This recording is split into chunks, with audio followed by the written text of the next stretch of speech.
Today we are going to do Anulom Vilom pranayam. I will show you first how to use your fingers to close your nostril. So bend your index finger and middle finger. So your ring finger and pinky finger is touching together, and you have to play with your thumb and these two fingers. Okay. When you have to close your right nostril, do not press your right nostril like this. Instead, just gently touch your thumb on top of your nostril and close your right nostril. And same from this side. Hands on your knees, spine is straight, look straight, chin is parallel to the mat. Now bend your index finger and middle finger. Take a deep breath in. Exhale out completely.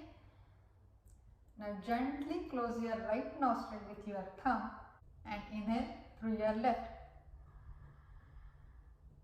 Close your left nostril and exhale through your right.